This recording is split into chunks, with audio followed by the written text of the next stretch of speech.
এই ভিডিওটি কিছু গুরুত্বপূর্ণ টপিকস নিয়ে সাজানো হয়েছে, তাই আমি মনে করি এই ইম্পর্টেন্ট টপিকসগুলো আপনাদের জানা প্রয়োজন। তো এই ইম্পর্টেন্ট টপিকসগুলো থেকে আপনারা জানতে পারবেন যে মূলত ইনকিউবেটর কি, মানে ইনকিউবেটরটা কিভাবে কাজ করে, সেটার মেশিন কি এবং সেটার মেশিনটা কিভাবে কাজ করে, হ্যাচার মেশিন কি এবং হ্যাচার মেশিনটা কিভাবে কাজ করে। তো এই ভিডিও জুড়ে আছি আমি ইকবাল।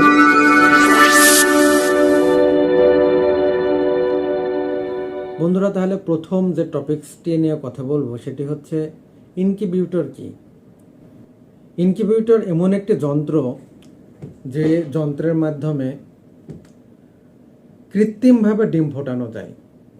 আবার ইনকিউবেটর এমন একটি যন্ত্র, এই যন্ত্রটাকে পরিচালনা করার জন্য এটার কিছু ইনস্ট্রুমেন্টের প্রয়োজন হয়।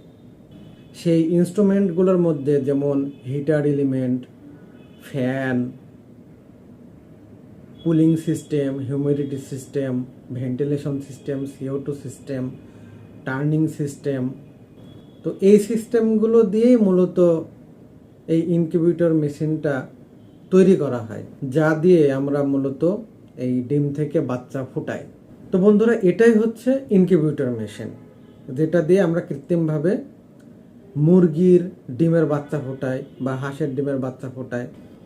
আর এটার কাজের কথা বলতে গেলে এটা এক কথায় বলা হয় যে কৃত্রিমভাবে ডিমের বাচ্চা ফোটানোই এই মেশিনের কাজ।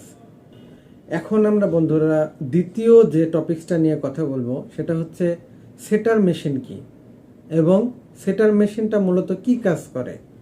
তাহলে আমরা এই ইনকিউবেটর মেশিনের আবার দুটি পার্ট, একটি পার্ট হচ্ছে সেটারের পার্ট আর একটা পার্ট হচ্ছে হ্যাচারের পার্ট।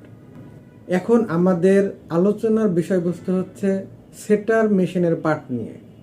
সেটারের পার্ট নিয়ে কথা বলতে গেলে আমরা মূলত যে মেশিনটাকে সেটার হিসেবে তৈরি করা হয় সেটাতে মূলত বেশ কিছু ইনস্ট্রুমেন্ট দিয়ে এটাকে তৈরি করা হয়। যেমন মনে করেন ফ্যান থাকে, heater, cooling system, CO2 system, ventilation system, humidity system, trolley system, turning system যেটাকে মোটর দিয়ে টার্ন করা হয়।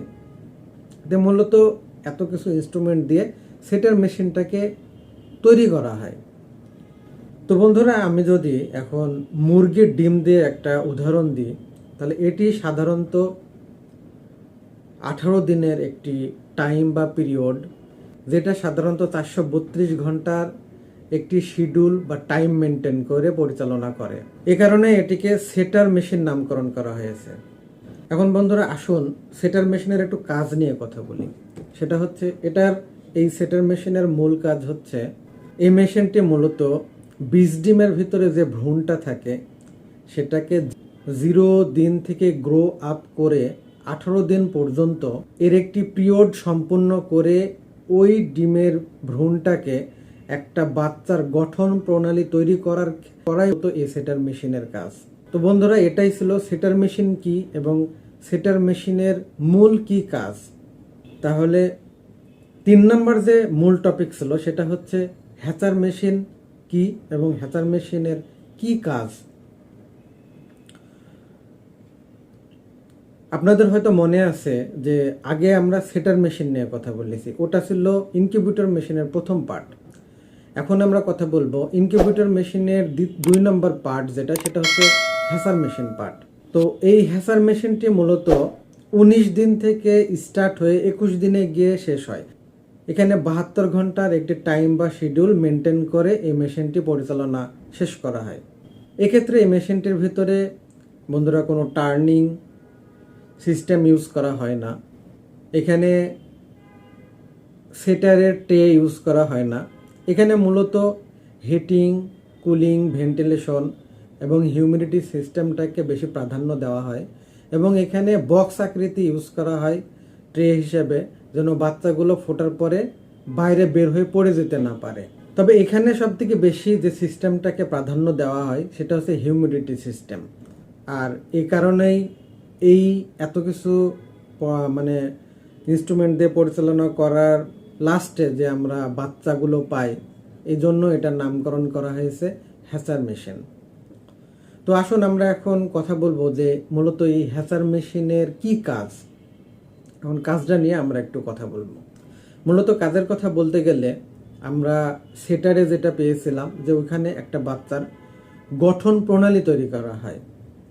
আর ঠিক হ্যাচারটা নিয়ে যদি আমরা কথা বলি, এখানে মূলত পিপিং টাইম, হ্যাচারটা মূলত পিপিং টাইম শুরু হয় এবং এটার পিপিং টাইম শেষ হয়ে যে বাচ্চার সেটার যে গঠন প্রণালী ছিল, ঠিক এখানে বাচ্চাটাকে একটা পরিপূর্ণ বাচ্চায় রূপান্তরিত করাই হচ্ছে এই হ্যাচার মেশিনের কাজ, যেখানে 72 আওয়ার্স টাইম লাগে এবং সর্বশেষে একটি ডিম থেকে বাচ্চায় রূপান্তরিত করাই হচ্ছে আমাদের এই হ্যাচার মেশিনের কাজ। তো বন্ধুরা, আপনারা মূলত জানতে পারলেন যে ইনকিউবেটর মেশিন কি, সেটার মেশিন কি, হ্যাচার মেশিন কি এবং এই তিনটি টপিকসের মূলত কি কাজে ব্যবহার করা হয় এটা আপনারা জানতে পারলেন। এবং সবশেষে বলি যে আপনারা যারা মেশিন পরিচালনা করেন, আপনাদের এই তিনটা বিষয় ফার্স্টেই জানা উচিত যে কিভাবে এই তিনটা কাজ, তিনটা ধাপে কোন মেশিনের কোন কাজ, কোনটা কোন ধাপে শেষ করে, এগুলো আপনাদের জানতে হবে। তো এই কারণে মূলত এই ভিডিওটি করা। তো সবাই ভালো থাকবেন, সুস্থ থাকবেন। আমি ইকবাল বিদায় নিচ্ছি। আসসালামু আলাইকুম।